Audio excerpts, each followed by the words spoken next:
नमस्कार। मत अभिमत पर आपका स्वागत है। मैं हूं राकेश कुमार। मित्रों, बिहार में विशेष भूमि सर्वेक्षण चल रहा है और यह सर्वेक्षण जिस दिन शुरू हुआ उस दिन से आज तक विवादों में घिरा हुआ है।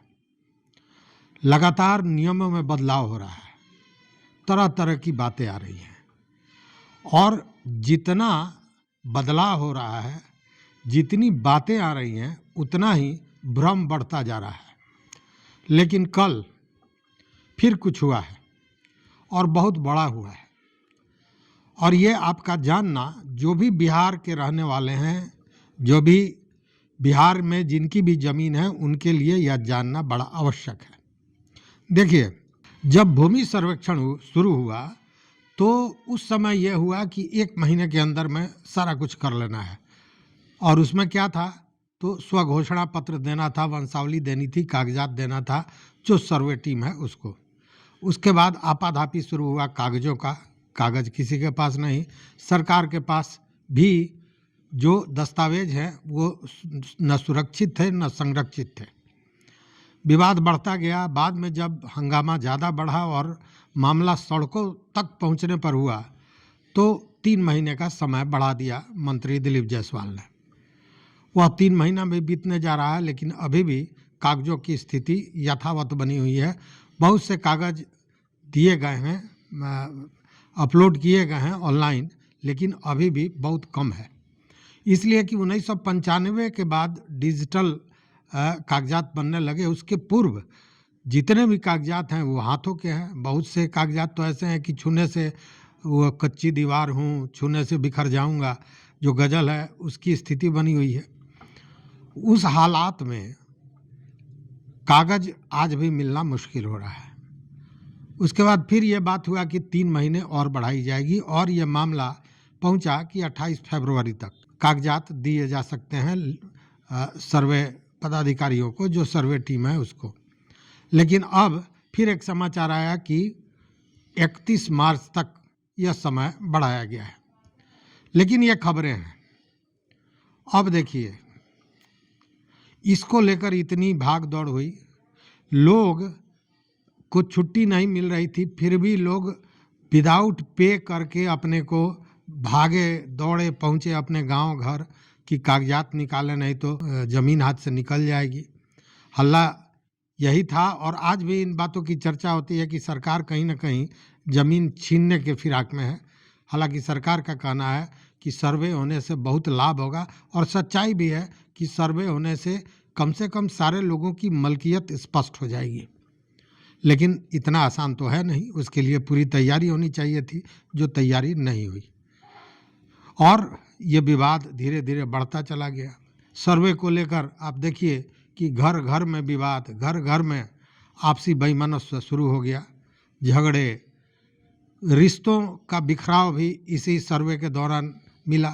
जब यह हुआ कि वंशावली में घर की लड़कियों का, बेटियों का भी नाम आना चाहिए, उसके बाद रिश्तों में किस तरह बिखराव हुआ वो भी हम देख रहे हैं। ये सारी चीज़ें चलती रही, हाय तवा मचता रहा। लेकिन कल कैबिनेट में जो बैठक हुई और उसमें जो विधेयक पास किए गए, जो जिन मुद्दों पर चर्चा हुई और उन मुद्दों को पास किया गया, वो सुनेंगे तो निश्चित रूप से आप भी आश्चर्य में पड़ जाएंगे कि अगर यही करना था तो इतना बड़ा हाहाकार, इतना बड़ा जो तूफान मचा, वो क्यों? अगर यही करना था तो करोड़ों रुपए जो खर्च हुए वो क्यों? अगर यही करना था तो लोगों के रिश्तों में जो वैमनस्य पैदा किया गया वो क्यों? बहुत से प्रश्न हैं, एक नहीं, अनेकों प्रश्न हैं। लेकिन किया क्या गया है, सो समझिए।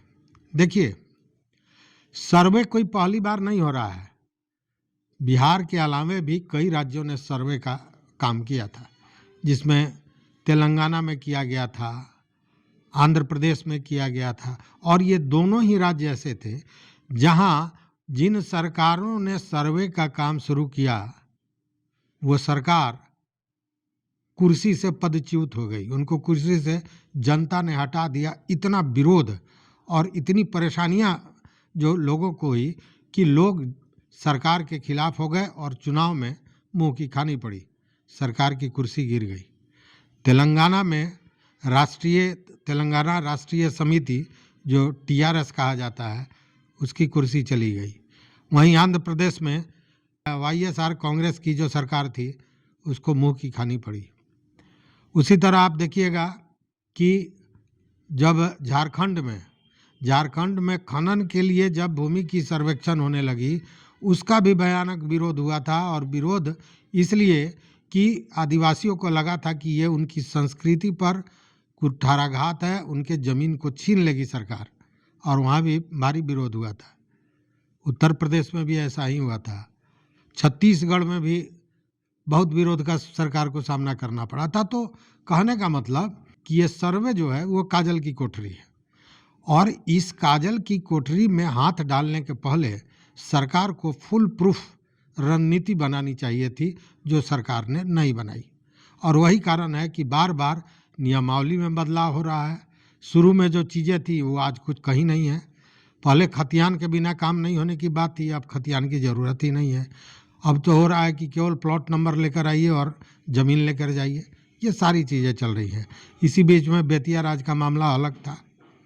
लेकिन कल जो चीज़ आई है, उसके बाद यह लगा है कि जैसे ही सरकार के दिमाग में जनता का विरोध और साथ में तेलंगाना और आंध्र प्रदेश में जो हश्र हुआ था सरकार की, ये सामने आया है कि टोटल मामला गलत हो गया, उल्टा पड़ गया। सरकार ने एक तरह से कहें कि यू टर्न ले लिया, या दूसरे भाषा में कह सकते हैं कि सरकार ने बड़ी होशियारी से फेस सेविंग डिवाइस, चेहरे को छिपाने के लिए इस तरह की व्यवस्था की कि तत्काल प्रभाव से यह जो सर्वे है यह रुक भी जाए और सरकार पर इसकी आंच भी ना आए। काम यही हुआ है। मैं पहले भी कई बार बताया हूं, और हमेशा आप मुझसे बेहतर जानते हैं, और आप जानते हैं कि सरकार कोई भी नीति बनाती है, कुछ भी बनाती है, तो उसके पीछे सबसे बड़ा मुद्दा होता है चुनाव। 2025 में चुनाव होना है, और जिस कदर आम लोगों में इस सर्वे को लेकर एक विरोध था, एक आक्रोश पैदा हो रहा था, उससे सरकार वाकिफ होने लगी। और जब पूरी तरह वाकिफ हो गई कि इसका हश्र बुरा होगा, तो सरकार ने यू टर्न ले लिया, और बड़ी होशियारी से। आपको याद होगा दिलीप जायसवाल ने कहा था कि हम बहुत जल्द एक नया नियमावली लेकर आ रहे हैं, जिससे सर्वे बहुत आसान हो जाएगा, बहुत पारदर्शी ढंग से सारी चीज़ें होंगी। तो वही विधेयक कहें या नियमावली कहें, वो कल जो नीतीश कैबिनेट है उससे पास हो गई। उसमें कहा क्या गया, आप भी सुनिए और आप ज़रूर जानिए, और तब गुनिए धुनिए और तब बताइए कि आखिर सरकार का इसके पीछे मंशा क्या है। देखिए, कहा गया, जो कल नियमावली पास हुआ है उसमें कहा गया है कि नियमावली बनने के बाद 180 कार्य दिवस तक आप स्वघोषणा पत्र दाखिल कर सकते हैं। 180 कार्य दिवस, 180 दिन का मतलब 6 तिरक 18, मतलब कि 6 माह, लेकिन उसमें लगा दिया गया कार्य दिवस। तो 6 माह में अगर केवल आप जोड़ लें रविवार, तो 24 तो रविवार होंगे, उसके अलावे अन्य छुट्टियां होंगी। मिला जुलाकर ये जो 6 माह का मामला है, यह 7 माह 7.5 माह का होगा। मतलब कि अगले 7 साढ़े 7 माह तक आप यह जो स्वघोषणा पत्र और वंशावली वगैरह जमा करना था वो कर सकेंगे। ये नए नियमावली में ये सारी चीज़ें आई हैं। वहीं दूसरा कि स्वघोषणा पत्र आ जाएगा, उसके बाद जो राजस्व ग्राम होगा उसका मानचित्र तैयार किया जाएगा, और इस मानचित्र या मैप जिसे हम कहते हैं, मैप को बनाने के लिए 90 कार्य दिवस दिया गया है। यहाँ भी कार्य दिवस है। 90 दिन का मतलब 3 महीना, और कार्य दिवस मतलब लगभग वो 4 माह तक चला जाएगा। तो 7 साढ़े 7 माह आपको करना है स्वघोषणा, उसके बाद 3 साढ़े 3 माह करना है मानचित्र की तैयारी। और उसके बाद जब मानचित्र बन जाता है, उसके बाद आपको किसी भी प्रकार का दावा करना हो, आपत्ति प्रस्तुत करना है, तो आप दावा आपत्ति दर्ज कर पाएंगे। और इसके लिए 60 दिनों का कार्य दिवस दिया गया है।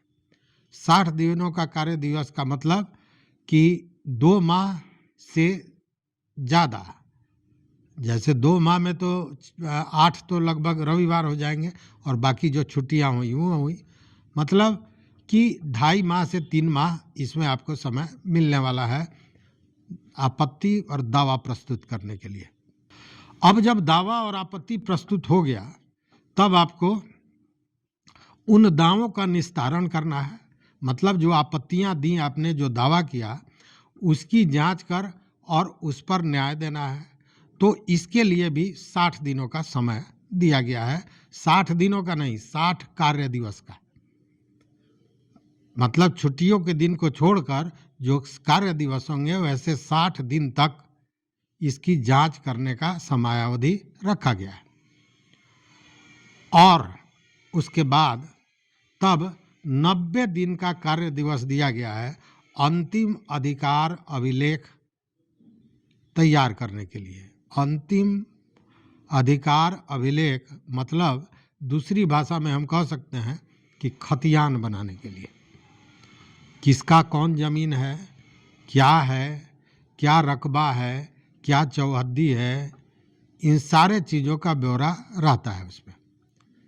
और वह जो तैयार होगा खतियान, वह बुझिए कि आने वाले भविष्य और आने वाले पीढ़ियों के जमीन, उनके संपत्ति का जन्म पत्रिका होगा। उसी से तय फिर आगामी 100 वर्षों तक या पता नहीं कितने दिनों तक तय होगा कि उस जमीन का मालिक कौन है, यह वह खतियान बताएगा। तो कहने का मतलब कि सर्वे तो बहुत ज़रूरी है, इसमें कहीं शक नहीं है। सर्वे हो भी रहा था, तैयारियां सही नहीं थी, लोगों को परेशानियां थीं, और इसके मूल में जो कारण है वो है सरकारी तंत्र। चूँकि कोई भी जो काम होता है सरकारी स्तर पर, जमीन की खरीद बिक्री, म्यूटेशन, जमाबंदी, मैप बनाना या जो भी चीज़ है, इसके रख रखाव का काम होता है सरकार का। कई क्षेत्र में, जैसे जमीन के मामले में अंचलाधिकारी के यहाँ भी होता है, उसके बाद जिला पदाधिकारी के यहाँ होता है, राजस्व विभाग के पास होता है।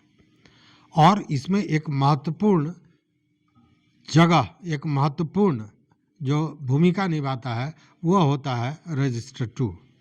रजिस्टर 2 मतलब जमाबंदी की पुस्तिका, ऐसे हम समझ सकते हैं, जिसमें जब आप दाखिल खारिज करते हैं उसके बाद किसी के नाम से वो ज़मीन घटता है और किसी के नाम पर चढ़ता है और वही जमाबंदी बनती है। रजिस्टर 2 को आपको याद होगा पिछले दिनों बिहार सरकार ने डिजिटल बनाने का प्रयास किया।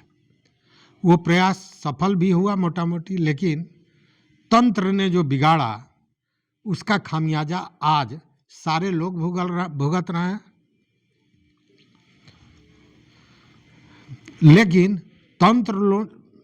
लेकिन शासन तंत्र ने जो बिगाड़ा उसका भुगतान आज आम आदमी जो परेशान है वो कर रहा है और खुद सरकार कर रही है।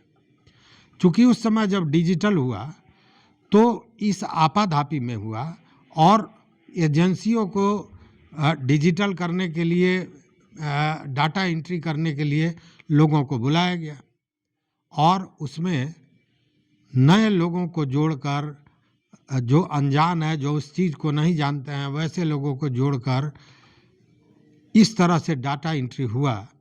और पहले से भी अंचलों में तो आप जानते हैं भ्रष्टाचार की गंगोत्री शुरू होती है, तो वहाँ का भ्रष्टाचार और यहाँ पे डाटा एंट्री में गलती मिला जुला कर स्थिति यही हुई कि राम का ज़मीन रहीम को और रहीम का ज़मीन राम को, बाबा जी के नाम पे पिताजी का नाम, पिताजी के नाम पर पोताजी का नाम, ज़मीन की मलकियत में, यही सब चला, जिसके चलते रजिस्टर 2 पूरी तरह मान के चलें कि गड़बड़ घोटाले में फंस गया।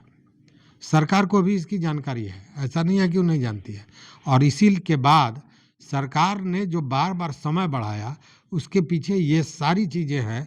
चूँकि सरकार के समझ में आ गई कि हम तो खुद लोटा डोरी लेकर घूम रहे हैं, तो हम दूसरे को पाठ पढ़ाएंगे क्या? जब मेरे पास कस्टोडियन हम हैं और हमारे पास ही कुछ नहीं है, तो हम दूसरे को करेंगे क्या? तो स्थितियां यही बनी हुई है। और अब मैं जो बताने जा रहा था, अब जरा सोचिए, 6 महीना 180 दिन, उसके बाद 90 दिन मानचित्र के लिए, तो 6 3 9 महीना, 60 दिन आपत्ति देने के लिए, तो 6 3 9 और 2 11 महीना, फिर आपत्ति के संधारण के लिए, निस्तारण के लिए, तो 11 2 13 महीना, और 90 दिन फिर अंतिम अधिकार अभिलेख तैयार करने के लिए, तो 13 3 16 महीना। यह 16 महीना हुआ। अब इसमें कार्य दिवस है, मतलब 16 का ये 24 में भाग जाएगा। 24 में नहीं भागे तो 20 महीना। अभी आप दिसंबर में हैं, 12 महीने का साल होता है, तो 25 तो पूरा खींच ही लिया, 26 में यह मामला चला जाएगा। उस स्थिति में सरकार चाहती थी कि यह मामला चुनाव के आगे टल जाए, क्योंकि अगर यह सर्वे होता रहा तो सरकार की मिट्टी पलीद हो जाएगी और आम आदमी जो परेशान है, जो खेती छोड़कर, अपने जगह को छोड़कर, कोई विदेश में है, विदेश से लोग लाखों खर्च करके चले आए यहाँ जमीन के कागज के लिए, होटल में रह के। हमको इसे दर्जनों लोगों से हमारी मुलाकात हुई जिनका पैतृक स्थान यहाँ है, गांव है, लेकिन चूंकि बाहर रहते हैं तो गांव में रहने की सुविधा नहीं है, तो शहर के होटलों में रहते थे और दिन भर अंचल कार्यालय और जिला पदाधिकारी का जो रिकॉर्ड रूम है उसकी दौड़ लगाते रहे। अनाप शनाप पैसा लिया गया, जो शोषण हुआ है आर्थिक रूप से, ये जग जाहिर है। और ये मैं क्या बताऊं, राजस्व मंत्री खुद कहते हैं। ये सारी चीज़ें हुई और अंत में क्या हुआ कि सरकार यू टर्न पे चली आई। और यह सर्वेक्षण जो 1 महीने में पूरा होने जा रहा था, आपको याद होगा, नीतीश जी ने पदाधिकारियों का पैर पकड़ लिया था कि जितना जल्दी हो इसको कराइए, जितना जल्दी हो कराइए। अब जल्दबाजी कहाँ चली गई? इसलिए जल्दीबाजी गायब हो गई कि लोग को लग गया कि चुनाव में कहीं जनता ने जल्दबाजी कर दी तो मुश्किल हो जाएगा। और वही कारण है, मुझे जो लगता है एक बड़ा कारण है कि इस तरह का फैसला सरकार को लेना पड़ा है। चुनाव अगले साल है, जून जुलाई अगस्त तक चुनाव होगा, लेकिन यह 25 तक कुछ भी नहीं होने जा रहा है। अब आपको एक और बात बता दें कि आपको याद होगा 2012 में हवाई सर्वेक्षण शुरू हुआ था और उससे मानचित्र बनाया जा रहा था। हर जमीन का मेड़, कहाँ पे पानी है, कहाँ पे नदी है, कहाँ पे तालाब है, कहाँ पे पहाड़ी टाइप का चीज़ है, ये सब कुछ सर्वेक्षण हवाई जहाज से हो रहा था। इसको पूरा कर लिया जाना था, लेकिन अभी तक हुआ नहीं। अब यह जो हवाई सर्वेक्षण का रिपोर्ट है, यह इसका जो समय सीमा निर्धारित किया गया है वह किया गया है 31 दिसंबर 2025। तो हवाई सर्वेक्षण भी सर्वे का ही एक अंग है और इसको 31 दिसंबर को मांगा गया है। मतलब मैं जो कहा हूँ कि 25 में तो ये पूरा होने वाला नहीं है, 26 में कम होगा। यह स्थिति निर्धारित होगा इस पर कि उस समय सरकार किसकी बनती है। क्योंकि नीतीश कुमार के अलावा कोई दूसरी सरकार होगी तो इस काजल की कोठरी में हाथ डालेगी या नहीं, यह भी कहना मुश्किल होगा।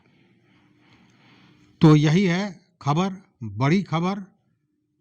आपने जो भी अभी तक आपाधापी की, भाग दौड़ की, हंगामा में फंसे रहे, आपका आर्थिक शोषण हुआ, विदाउट पे आप लीव पे, छुट्टी पे यहाँ आए, तमाम तैयारी कागजातों के लिए करते रहे, यह सारा कुछ पानी में चला गया।